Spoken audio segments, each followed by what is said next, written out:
Deja vu for South Africa as they suffer another 4-wicket defeat in the final over at the hands of New Zealand at a Cricket World Cup.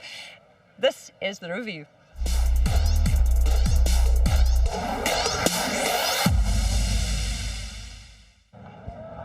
And this evening we review the result that brought New Zealand their 52nd win in a Cricket World Cup. Amazing, there's only one team that has won more games, Australia. A stat that would make them one of the, well, probably one of the most underrated teams at this tournament. Tonight on the review, we take a look at what was crucial for the... There we have it, South Africa, 241 runs for the loss of 6 wickets, New Zealand besting them, literally going down to the final over. Brendon, McCullum, your thoughts on this? I thought it was a brilliant game. I thought it was a completely different game, probably the game the tournament needed, to be honest. I think it was just that moment that in terms of, I guess, grabbing everyone and grabbing their attention, I thought it was full of drama. It wasn't a high-scoring game at all, but I thought the conditions were really testing. I thought both sides played brilliantly. There'll be moments where I'm sure South Africa will look back on from New Zealand's point of view. I thought they really grasped the key moments. Shaun, Pollock. Yeah, what can you say as a South African? I think after the first innings, a bit concerned that maybe we hadn't played enough shots and try and given ourselves the best opportunity to get a really decent total. But I did get the feeling that it was a difficult wicket, and I thought the bowlers once again for South Africa superb. You know, to fight as hard as they did. And then unfortunately this man on my left walked in and he was playing on a different surface to everyone else, because he just absolutely middled everything he saw and just whacked them out the ground and took the game away from South Africa. So well played to them. Yeah, Colin de Grandhomme, welcome to the review. It's great to have you. How are you feeling after that? Oh, obviously to win the close ones, the feeling is even better, and we got over the line, which was awesome. 60-run innings.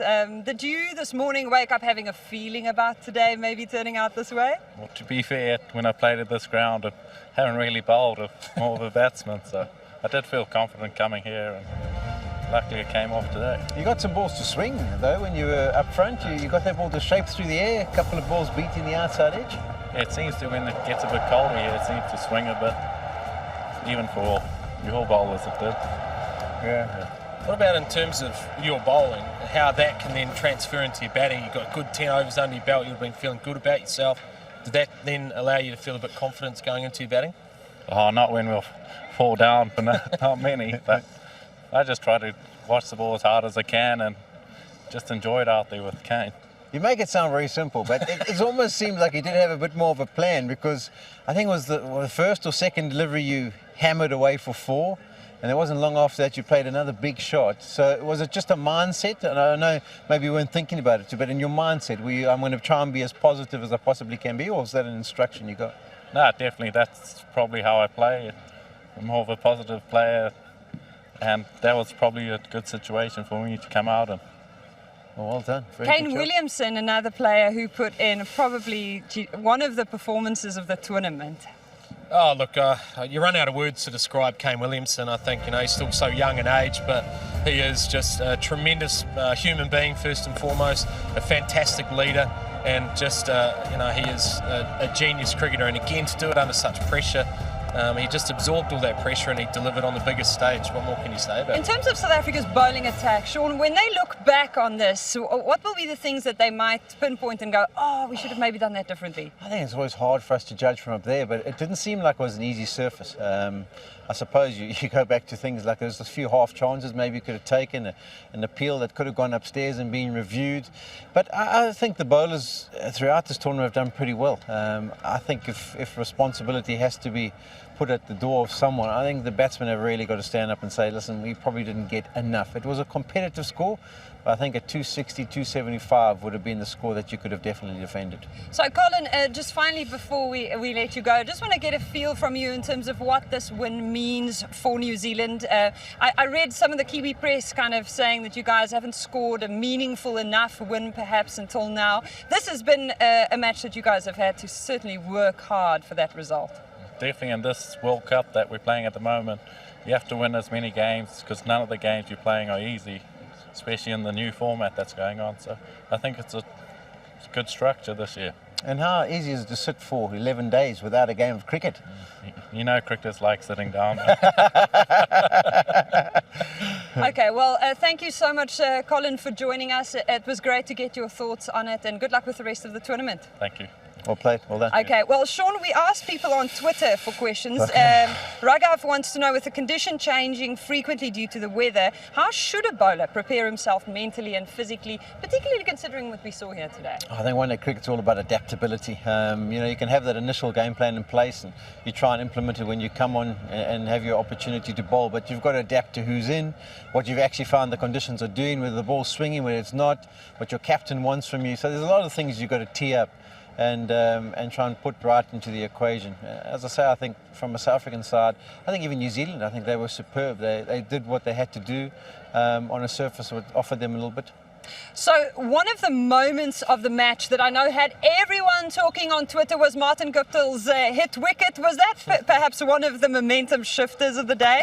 Well, you look at the first 3 wickets of New Zealand, there was a fair amount of crazy cricket that went on, and on this occasion, Martin Guptill, I love the reaction of him, just a wry smile. There's nothing you can do about that. I thought he was playing beautifully, really getting himself into the tournament, but what do you do? He just walked back and he took his medicine. Yeah, there's enough ways to get out, isn't there, without compounding the problem with making your own issues. Where do you think it slipped away from South Africa, Shaun?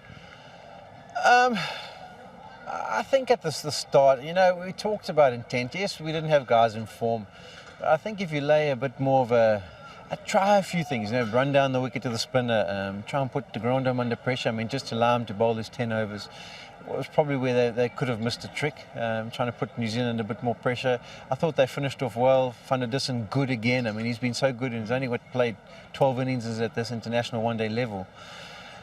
So, yeah, I think it was runs on the board. I mean, it was a difficult wicket, but, international cricket, you've got to find a way. You've got to find a way, even if it's running it like Kane Williamson did. He was brilliant. He didn't miss out a trick as soon as there was width down to third man single.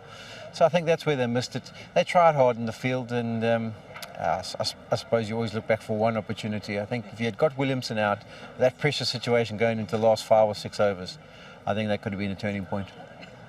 Okay, so let's take a look at more of the fan questions that we have. Aidan Markram is more comfortable against the seamers and Hashim Amla against the spinners. This is what Anupam says. Isn't it a good idea for the Proteas to open with Markram and then let Amla bat at 3 like they do in test matches? Well, Amla's been at the top of the order for so long now as a partnership with Quinton de Kock. I very much doubt that should have been the option. I think in the years to come, Aidan Markram will go at the top of the order, but for now, it's been a comfortable position for Hashim and where he's performed his best. And he was actually in when the spinners came on, and it was the spinner he got out to. So, you can't predict what's going to unfold, and I think they still got it right from that tactical perspective. Okay, so South Africa lost a few crucial wickets there. Do you credit New Zealand there for the way that they attacked, considering the wicket that they have available to them? Yeah, I thought they were good today. I thought both teams were good with ball in hand. I thought batting was just a little bit, probably a little safe. I think what we saw from New Zealand was that they were prepared to pitch the ball up and they were certainly operate around that channel. I thought South Africa were quite conservative early. They're almost playing like an old school one-day innings where they're going to build and then fly at it late. I was slightly critical that I thought they could have been a little more inventive, and even in the back end of that game you're thinking if only they had 20 more runs. They still had plenty of resource left. So New Zealand were good. Williamson was good. I thought the South African bowlers were good when they had their opportunity, and equally Faf du Plessis was good. I think in the end we saw a brilliant game. It was separated by small margins, and thankfully for New Zealand's sake and unfortunately for South Africa's sake, New Zealand came out on top. South Africa's fielding has faced a lot of criticism in this tournament. Have we seen any improvement in that department? Because the missed chances have been glaring. I think it's a slightly ageing unit. You've got guys who sort of come into the back end of their careers. Someone like Imrinter here, Hashim, some of the bowlers. It's never going to be easy, but when you talk about missed chances, you've got to actually appeal to have those chances presented. But there were a few. I think the guys tried hard. Those chances to David Miller were almost half chances. You've got to hit your run-outs. It always goes down to when you're defending a decently small score. that's where everything's got to run for you. You've got to make any half chance into a full chance, and anything you do get to present it with, you've got to take a hold of. And just to lighten things up, because it almost looks like Shaun's getting emotional over here, we have one very spicy fan question coming in from Waka, and it's aimed at you, Brendon. Oops. What were you thinking? Is it a Yorker, Waka, Yorker in swinging? When you charged Stark?